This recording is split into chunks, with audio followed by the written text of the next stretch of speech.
আল্লাহ রাব্বুল আলামিন বলেন, আমি তো খাবার ব্যবস্থা করেছি মুখ দিয়ে, কিন্তু আমি মুখ দিয়ে কেন তোর মায়ের খাবারটাকে দিইনি, কেন নারী দিয়ে দিলাম জানিস?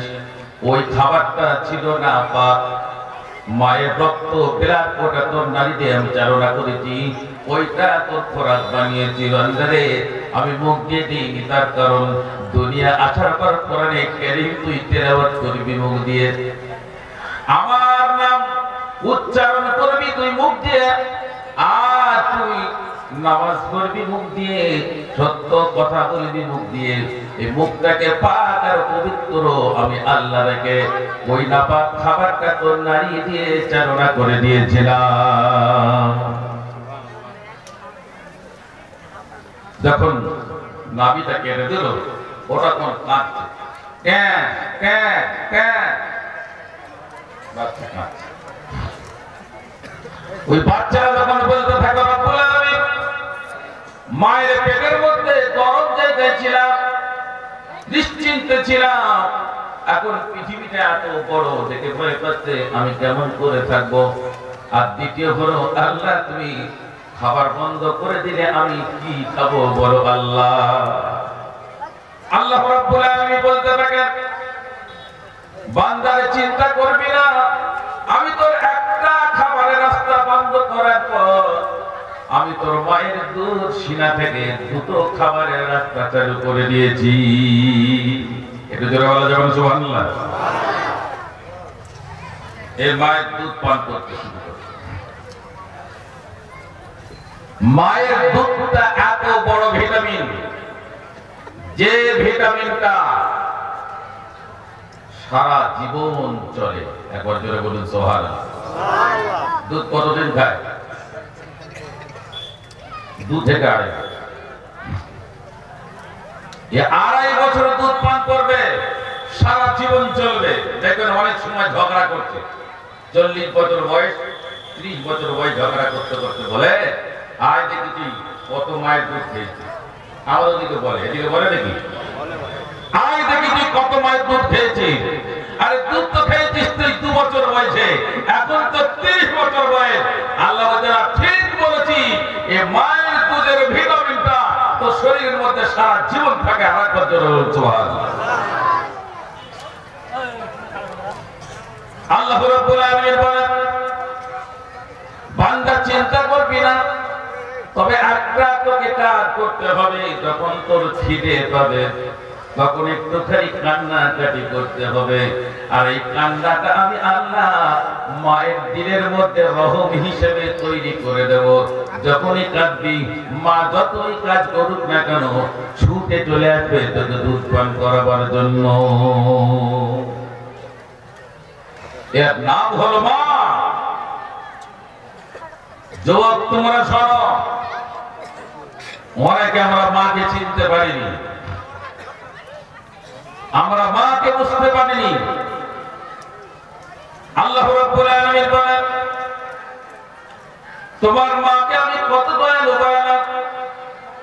যখন তুমি কান্নাকাটি শুরু করেছো, তোমার মা থাকতে পারেনি, সব কাজ ফেলে দিয়ে সঙ্গে সঙ্গে তোমার কাছে চলে এসেছে। এমনকি বাড়িতে যখন সবার খাওয়া হয়ে যায়, তখন শেষ বেলায় মা খেতে বসে। ঠিক না বেদি? এদিকের মেয়েছেলেরা আগে খায় না পরে খায়? হ্যাঁ, শেষ বেলায়। আর শেষ বেলার খাবারটা ঠান্ডা থাকে না গরম থাকে? ঠান্ডা। মা খেতে বসলো, সবার শেষে বাচ্চাটাকে ঘুম পাড়ালো, ঘুম পাড়িয়ে খেতে বসেছে। ওই খাবারটা যখন অর্ধেক পৌঁছেছে, তখন বাচ্চাটা ট্যাঁ করে কান্না করে উঠেছে। যখন বাচ্চা কাঁদতে শুরু করলো, মায়ের অন্তরটা ছটফট করতে শুরু করলো।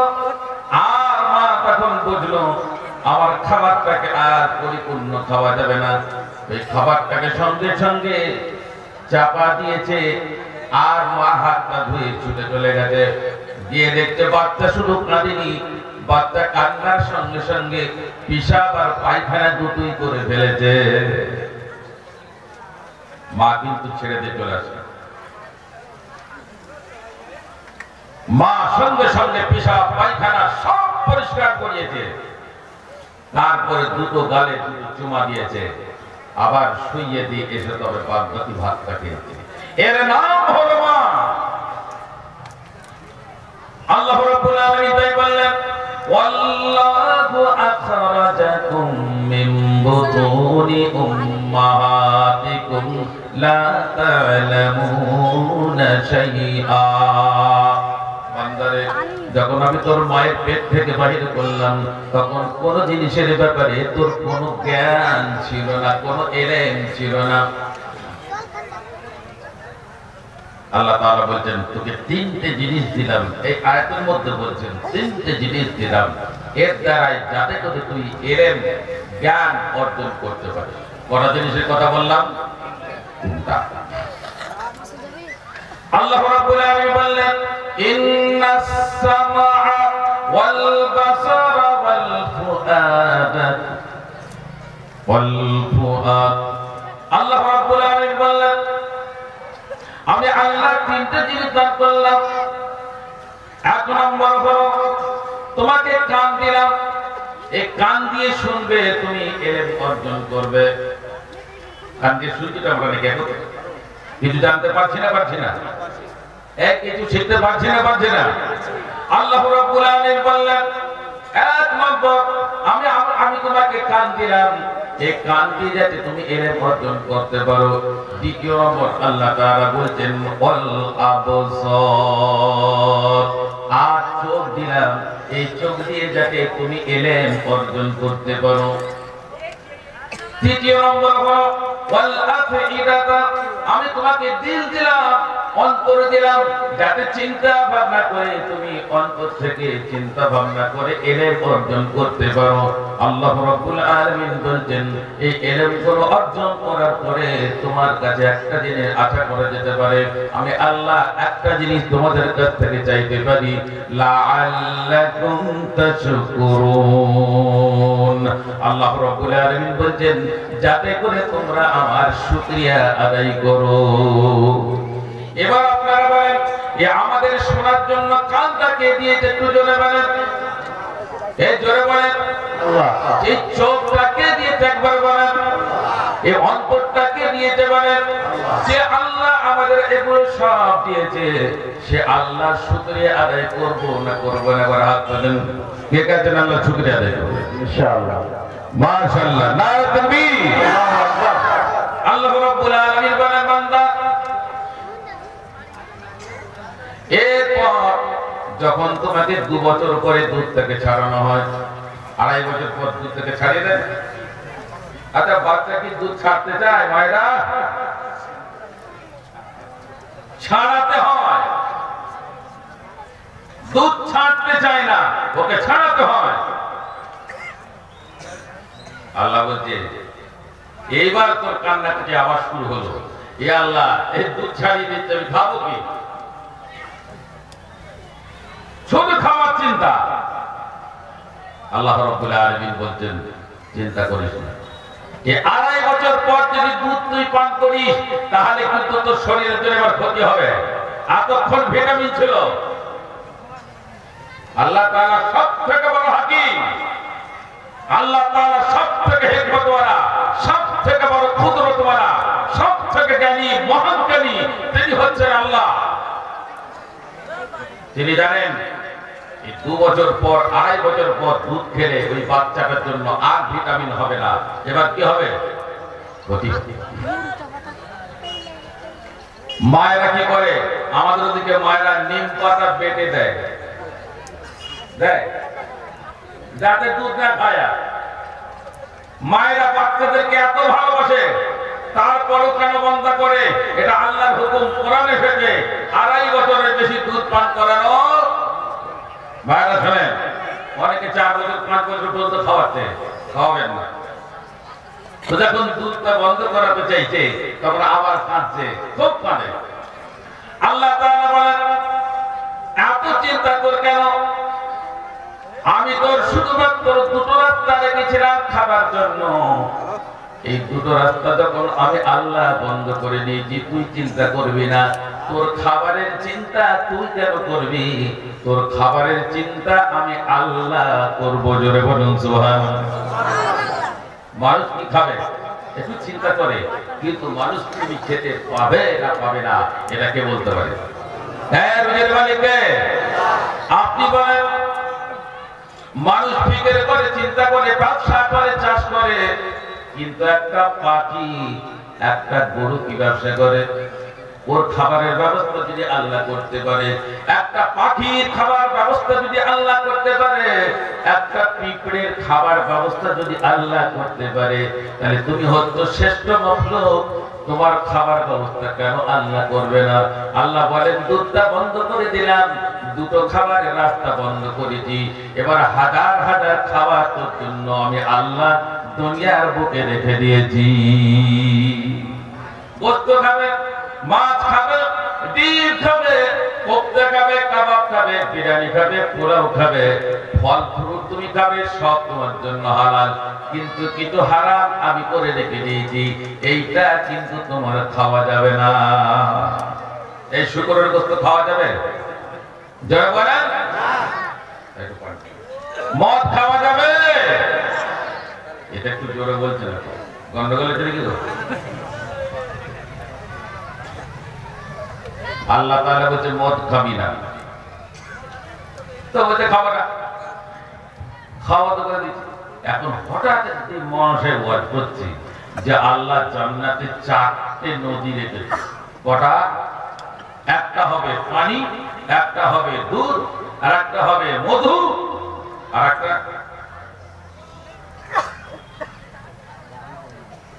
এ কথা বলে না, সারা বাংলা বলে। সারা বাংলা কি মদ জানে না? মদ। তাহলে আল্লাহ বলছে কোরআনে, যখন জান্নাতীরা জান্নাতে যাবে 4টে নহর বয়ে চলে যাবে। একটা হচ্ছে পানি, একটা হচ্ছে দুধের, আর একটা হচ্ছে মধুর, আর একটা স্বাভাবিক।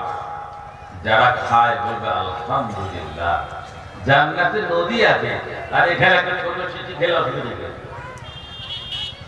শুনে রেখে দাও। আল্লাহ রাব্বুল আলামিন বলেন, বান্দা আমি তোমার জন্য শরাবটাকে হারাম করলাম, এই দুনিয়ার শরাবটা হারাম করেছি, জান্নাতের শরাবটা হারাম করিনি। তার কারণ দুনিয়ার শরাবটাকে আমি আল্লাহ হারাম বলে ঘোষণা করে দিয়েছি। ও বান্দা বান্দি শোনো, আমি বান্দি কেন বললাম? আমরা শুনতে পাই, আমাদের কাছে খবর আছে, অনেক মেয়েরা অনেক কি খেতে শুরু করে দিয়েছে। আল্লাহ রাব্বুল আলামিন বলেন, বান্দা বান্দি শুনে রেখে দাও, এই সামান্য এক শিশি দু শিশি খাবারটা বন্ধ করে দাও।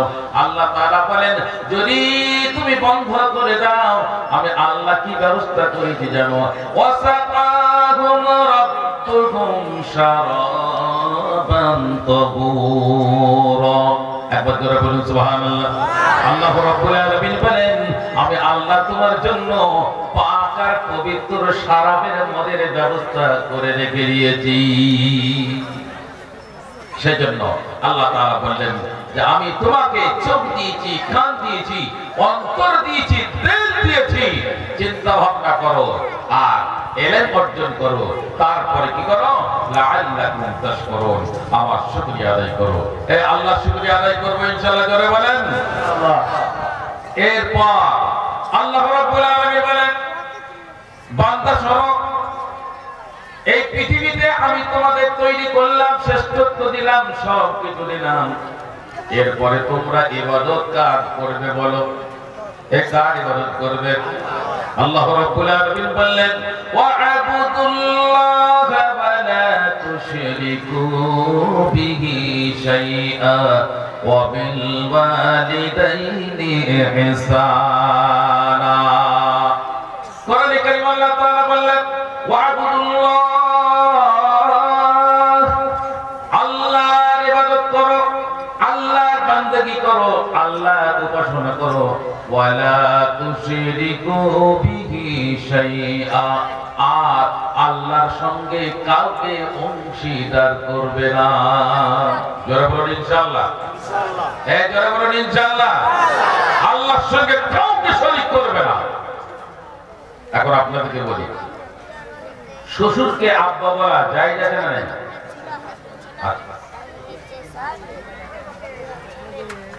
তাহলে আপনার আব্বা পাশে আছে আর পাশে শ্বশুর আছে, এবার একসঙ্গে আছেন, ধরুন কয়েক ঘন্টা আছেন, আব্বাকে আব্বা বলে ডাকছেন, শ্বশুরকে আব্বা বলে ডাকছেন, কিন্তু আপনার আব্বা খুব লক্ষ্য করছে যে আমাকে দুবার একবার আব্বা বলছে আর শ্বশুরকে ঘন ঘন আব্বা বলছে। আব্বা বলা যায় আছে, তারপরও আপনার আব্বার সামনে যদি ঘন ঘন আপনি শ্বশুরকে আব্বা বলেন, আব্বা কি খুশি হবে না নারাজ হবে? আল্লাহ রাব্বুল আলামিন বলেন, তোমার বাপ ছাড়া তোমার শ্বশুরকে আব্বা বলা জায়েজ করে দেওয়ার পরেও যদি তোমার আব্বার বারবার শ্বশুরকে আব্বা বলাটা ভালো না লাগে, আমি আল্লাহ ছাড়া তো আর কাউকে আল্লাহ বলাটাই জায়েজ করিনি, আমি আল্লাহ ছাড়া তো আর কারো ইবাদত করাটা জায়েজ করিনি, এরপরে যদি কারো কাছে মাথা নত করো, আমি আল্লাহ কি এটা সহ্য করতে পারি? পারবে আল্লাহ? আল্লাহ রাব্বুল আলামিন তাই বললেন, ওয়ালা তুশরিকু বিহি শাইআ, বান্দারে আমার সঙ্গে কাউকে অংশীদার করবে না। এখন আমাদের কাছে খুব গুরুত্বপূর্ণ একটা মাস আসছে, মাসটার নাম বলবেন রমজান। আমরা সব এখন থেকে তৈরি তো? কে কে তৈরি? হাত নামা থেকে, মাশাআল্লাহ, হাত নামা, এই হাত নামা। তৈরি দু রকম, একটা হচ্ছে এখন থেকে তৈরি হচ্ছে একটা প্রেসক্রিপশন তৈরি করতে হবে, যাতে করে ডাক্তার লিখে দেয় যে তোর খালি পেটে থাকা যাবে না। কিছু লোক এটা প্রস্তুতি নিচ্ছে, আর কিছু লোক ঠিক করছে যে এখন থেকে রোজা রাখবো। তো আমরা রোজা রাখার দলে না রোজা না রাখার দলে? কে রাজা রাখার দলে? হাতে হাত তোলে তো দেখি, মাশাআল্লাহ, হাত নামান। আর কে কে রাখবেন না হাত তোলেন তো? আলহামদুলিল্লাহ। আল্লাহ রাসূল বলেন, আমি তিনটে দোয়া আল্লাহর কাছে চাইলাম, আল্লাহর কাছে দোয়া করলেন। ক্বালান নবী সাল্লাল্লাহু আলাইহি ওয়াসাল্লাম, আল্লাহুম্মা বারিক লানা ফি রাজাব ওয়া শাবান ওয়া বাল্লিগনা রমাযান। তিনটে দোয়া। এই যে মাসটা চলছে, এই মাসটার নাম কি? শাবান। আমি জিজ্ঞাসা করি, আবার মাঝে মাঝে ভাবি জিজ্ঞাসা করবো না তো, বেশি জিজ্ঞাসা করলে অনেক সময় অসুবিধা হয়ে যাবে। কদিন আগে একটা জলসা ছিল, তো আমি জিজ্ঞাসা করছি যে ভাই এই মাসটার নাম কি? বলতে শোভা বড়া, মাসের নাম হচ্ছে শোভা বড়া। আল্লাহ হেফাজত করুন। আপনাদের এখানকার মানুষ জানে, বোঝে। তো এই মাসটার নাম হলো কি বললেন? শাবান। আর এর আগের মাসটার নাম কি ছিল? রজব। আর এর পরের মাসটার নাম? এই তিনটে মাসের জন্য আল্লাহর কাছে দোয়া চেয়েছেন নবী মুহাম্মদুর রাসূলুল্লাহ সাল্লাল্লাহু আলাইহি ওয়াসাল্লাম। কি দোয়া চাইলেন? আল্লাহুম্মা বারিক লানা ফি রজব, আয় আল্লাহ আমাকে রজব মাসে বরকত দাও, রজব মাসে বরকত। ওয়া বারিক লানা ফি শাবান, এবং আমাকে শাবান মাসেও বরকত দান করো। ওয়া বাল্লিগনা রমাযান, এবং রমজান পর্যন্ত পৌঁছাবার তৌফিক তুমি আমাকে দান করো। এটা আমার নবী দোয়া চেয়েছেন। অতএব বান্দারে, যদি তুমি নবীর খাঁটি উম্মত হতে পারো, হয়ে থাকো, আর যদি ইচ্ছা থাকে একবার তোমরাও বলে নাও আল্লাহুম্মা বারিক লানা। বলেন আল্লাহুম্মা, সকলে বলেন আল্লাহুম্মা বারিক লানা ফি রজব ওয়া শাবান ওয়া বাল্লিগনা রমাযান। আমার আপনার রাসূল দোয়া চেয়েছেন, আল্লাহ রাসূল দোয়া চাইলেন, আল্লাহ রজব মাসে আমাকে বরকত দান করো, আর শাবান মাসে বরকত দান করো, এবং রমজান মাস পর্যন্ত পৌঁছাবার তৌফিক তুমি আমাকে দান করো। অতএব বন্ধুরে, আমার মায়েরা কিন্তু এতে অনেক আগে রোজা, বলো বেটা ছেলেরা বেশি রোজা রাখে না মেয়েরা বেশি রোজা রাখে? এই মায়েরা বলতে চাইছেন এরা কারা বেশি রোজা রাখে? মেয়েরা বেশি রোজা রাখে। শুধু রোজা রাখে না, আপনাদেরকে বলি, যখন ইফতারের সময় হয় 8 ঘন্টা বাকি থাকে, মেয়েদের কিছু বিশেষ কাজ থাকে। তেলে ভাজা হয় না, হয় না? দিকে বাড়িতে ছোলা ভরা হচ্ছে, শরবত হচ্ছে, তেলে ভাজা হচ্ছে, আরো কিছু হচ্ছে, ফল কাটা হচ্ছে। এই যারা পুরুষ, এরা আসরের একটুখানি পরে একটা দাঁতুন গুজে নিলে মুখে, ওই একটু করে মাঝে দাঁতুনটা ঘষে, আর বাড়ি থেকে জিজ্ঞাসা করে, আলুর চপটা তৈরি হয়েছে তো? বলে হ্যাঁ হয়েছে। আবার খানিকক্ষণ ঘড়ি গেলে দেয়, শরবতটা তৈরি হয়েছে তো? বলছে হ্যাঁ হয়েছে। মানে এই চিন্তা করতে কখন আমি খাবো, আর ও তৈরি করেই যাচ্ছে। এইবার যখন আজান হবে, তার আগে সব দস্তখানা সাজিয়ে রেখে দিয়েছে, আর বোখারি দেখছে যে কোনটা আমি আগে খাবো। আর মেয়ে ছেলেগুলো কোনো উজু করেনি, ও রান্না করছে, ওদিকে মুরগি হাঁস এর দুটো ঝামেলা, বাচ্চা থাকলে তার ঝামেলা, আবার এদিকে বাচ্চার বাপের ঝামেলা। এরপরেও তারা এখনো উজু করেনি, তারা কাজের মধ্যে ব্যস্ত, রান্না করছে, তেলে ভাজা করছে, আর এই বসে গেছে। মসজিদে আজান হচ্ছে।